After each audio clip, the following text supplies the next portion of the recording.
చెప్పేసి మీ అందరికీ చెబుతూ ఈ పోరాటంలో మీరందరూ కలిసి రావాలని చెప్పి కోరుతూ ముగిస్తున్నాను. Thank you.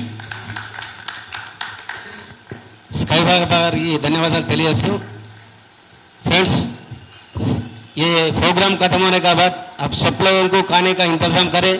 मीटिंग खत्म होने के बाद पूरा खाना खाने के जाने का है. अब मौलाना आजाद साहब, मौलाना अब्दुल जब्बार साहब ఖమ్మం ఐక్యవేదిక నుండి మాట్లాడాల్సిందిగా కోరుతా ఉన్నాం. अस्सलाम वालेकुम, अंदर के नमस्कारम. मैं सबसे पहले हमारे सीपीआई पार्टी का और इसी तरीके से अमजदुल्ला खान साहब का मैं शुक्रगुजार हूँ. जब भी ऐसे मीटिंग्स होते हैं तो हमारी तंजीम को वो ज़रूर याद रखते हैं. मैं आज हमारी एक तंजीम है मुस्लिम ऐक्या संगम, उसको रिप्रेजेंटेटिव कर रहा हूँ. असल में आज हमारे फाउंडर एक शेख हुसैन साहब वो आने का था, लेकिन कुछ वजूहात की वजह से उनकी जगह पे मैं आया हूँ. हम मुसलसल देखते हैं 10 सालों से, 2014 के बाद से, जब से बीजेपी गवर्नमेंट हिंदुस्तान में आई है, ऐसा लग रहा है कि वो सिर्फ एक मज़हब को टारगेट करके चल रही है.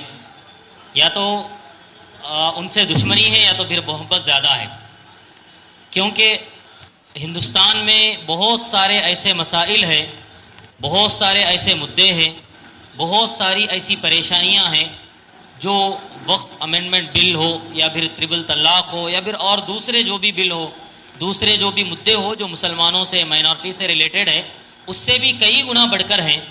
लेकिन उस पर बात करने के बजाय ये हमेशा थोड़ा थोड़ा गैप देकर जो है मुसलमानों को निशाना बनाते हैं.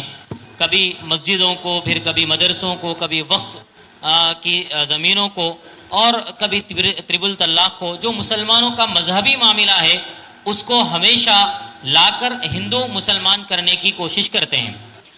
हम बचपन से देखते हैं कि यहाँ पर इस हिंदुस्तान में हम गंगा जमनी तहजीब की एक रिवायात को जिंदा करते हुए हम एक हिंदू मुसलमान भाई भाई बनकर यहाँ पे रहते हैं. एक दूसरे के मसाइल में हम अपने साथ खड़े रहते हैं. तो आज हमारी ये एकता को तोड़ने के लिए ये बीजेपी की जो गवर्नमेंट है वो पूरी जी जान लगाकर कोशिशें कर रहे हैं. हम अपनी एकता को और मजबूत करने की ज़रूरत है. हम मुसलमानों के मसाइल में हमारे जो सेकुलर हिंदू भाई है उन्हें भी ज़रूरत है कि मुसलमानों के साथ खड़े हों, और हमारी कौम को और हमारी कम्युनिटी को भी ज़रूरत है कि जब भी ऐसी कोई बला, ऐसी कोई परेशानी हमारे नॉन मुस्लिम भाइयों को आती है तो हम भी बराबर उनके साथ इंशाअल्लाह शरीक रहेंगे. अब ये जो वक्फ अमेंडमेंट एक्ट है इसके खिलाफ हम आखिर तक लड़ना है, क्योंकि हम पास्ट में देख चुके हैं कि कई बिलों को रोल बैक किया गया है, वापस ले लिया गया है.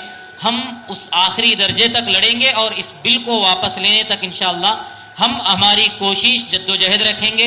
और सीपीआई का और एमबीटी का कहीं पर भी ये जो है हम इनको बुलाने पर हम आएंगे और हमारी आवाज़ को इंशाअल्लाह बुलंद करेंगे. आज का ये वक्त देने के लिए मैं हमारी तंजीम मुस्लिम ऐक्या संगम की जानिब से आप तमाम का ममनून और मशकूर हूँ.